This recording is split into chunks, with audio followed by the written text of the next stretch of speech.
In the name of the Father, the Son, the Holy Spirit. Amen. Huwag ho nating itago ang liwanag. Do not hide the light. Ito po pagkubli ang sala. Kasi sa Ebanghelyo, sabi niya, nothing hidden will not be undisclosed, and nothing secret will stay in the shadows forever. All will be known and brought to light. Bakit kaya pag pinag-usapan natin everything that is hidden, the prevailing notion that what is hidden is usually seen on the negative light? May tinatago ka, no? Pag tinatago mo, usually yung masama.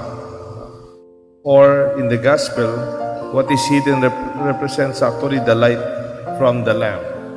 So when we encounter something labeled as secret, we automatically assume there's something negative, there's something wrong, there's something bad. Mayroon ka sikreto. Ano yon? Sikreto mo siguro masama. We often perceive the world through deficiency perspective, always seeking what's lacking. Yet instead of fixating on what is wrong, we would see the world in terms of what functions effectively and where opportunities lie.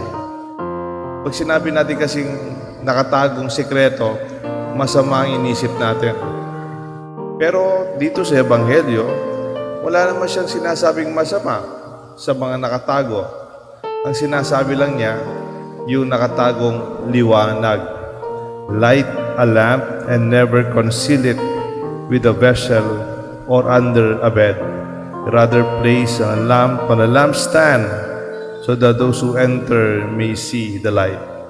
Huwag mong itago yung liwanag sa ilalim ng kama, kaya takpan mo siya. Ilagay mo sa magandang lalagyan para pag dumating yung mga tao, nakikita nila yung liwanag sa kwarto, sa bahay, sa simbahan. Mayroong isang professor, pangalan niya John Haynes. He's a professor of management in Leeds Business University in the United Kingdom. Meron siyang inintroduce na paraan ng pagpaplano. Ang tawag, appreciative inquiry. Parang sinasabi niya, gusto mong magplano? Huwag kang maghanap ng problema kasi may plano na ang approach gap analysis. Ano yung kulang? Kaya problem solving. Pero ang ating professor na si John Haynes, sinasabi niya, hindi. Mag-umpisa ka kung anong meron. What works well. Accentuate the positive rather than eliminating the negative. Accentuate what works rather than eliminating what's wrong. Parang bigyan mo ng diin yung ano yung maganda. What are the strengths? What are the positive parts of our community? Parang dito sa parokya natin, kung magkakaroon tayo ng planning na ginawa na rin natin some months ago, yung wag mong hanapin yung masama, problema. Hanapin mo muna natin yung mabuti. Ano ang liwanag? Saan ang liwanag? Focus on what is right. Discover the best. What's going well? Where's the source of this life-giving force? Find and apply it in various levels of the organization, in our church, in our family, in our community, even in our personal life. Madalas, nakikita kasi natin yung masama lamang. Mahirap magplano sa ganyan. Very negative yung approach kasi it's very difficult.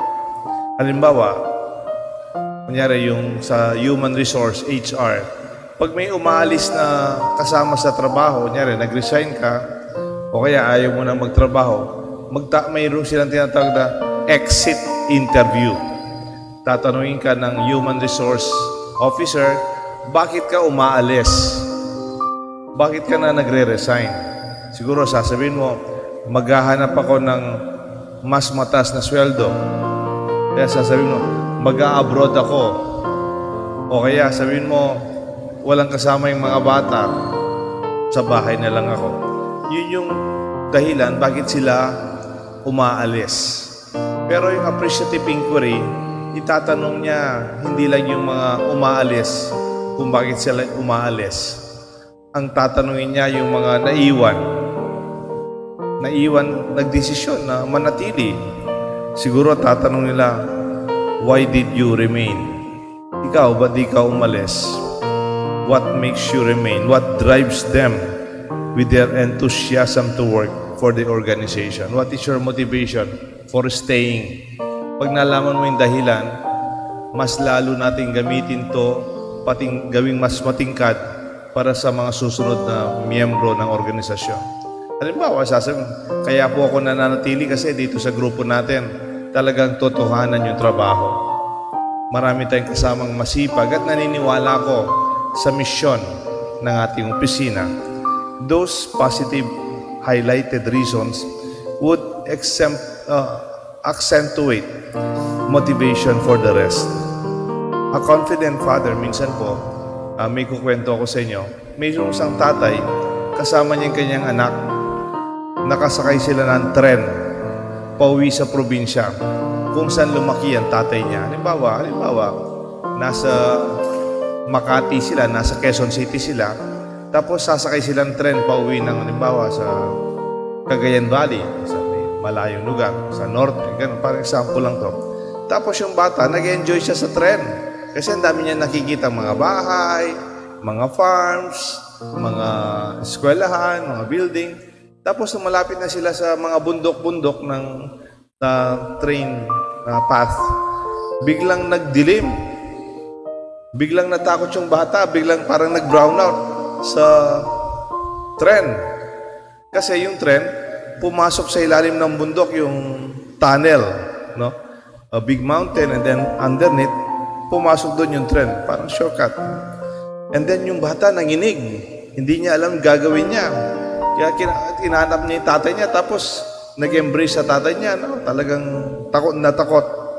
A confident father comforts his frightened son as their train travels through a lengthy, dim, dark tunnel cutting beneath a mountain.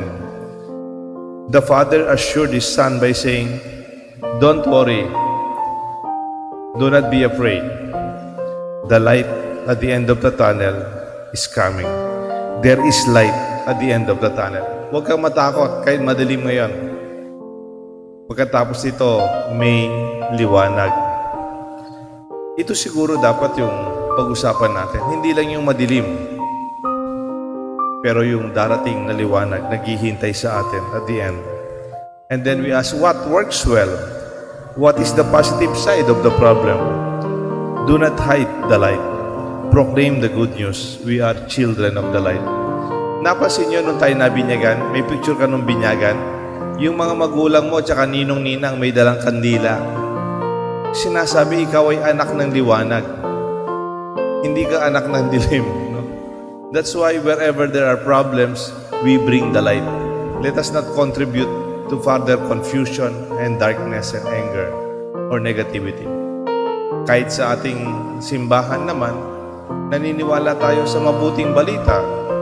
Pag nagbasa ng gospel yung priest, kayo pag first reading, sasabihin ng lector, "This is the word of the Lord." Thanks be to God. Pero yung pare, pag sinabi niya yung gospel naman, binasa niya yung ebanghelyo, sasabihin niya, "This is the good news of our salvation." Ito yung mabuting balita. Hindi yung masamang balita, hindi yung chismis na balita, hindi yung balita nakakasira. Ito ang mabuting balita. Proclaim the good news. We are children of the light. Magtapos na lang ako sa isang concept. Eh di minsan, mayroong tatay, nanay, at saka anak.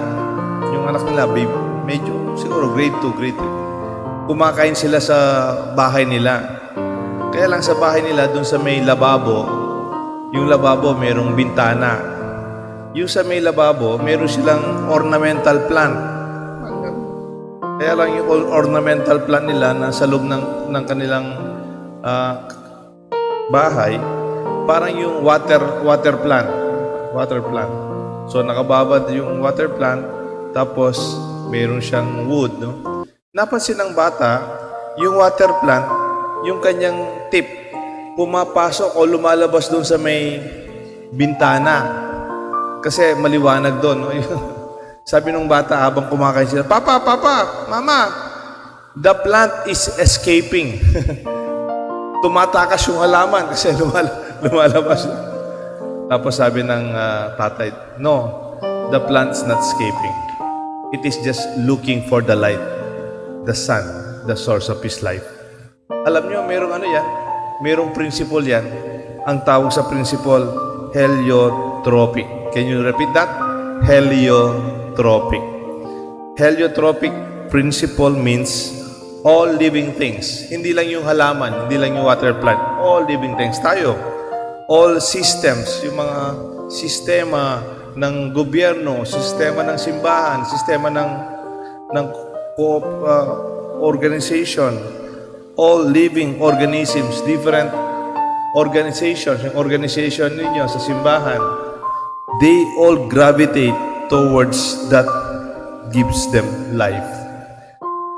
Tayong lahat, pumupunta tayo kung saan natin nakikita yung buhay.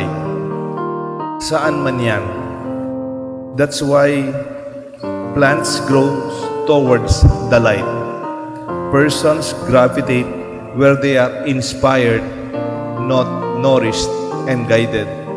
That's why my invitation, my dear friends, do not hide the light. Huwag mong itago ang liwanag. Ito ang ating mabuting balita. In the name of the Father, the Son, and the Holy Spirit.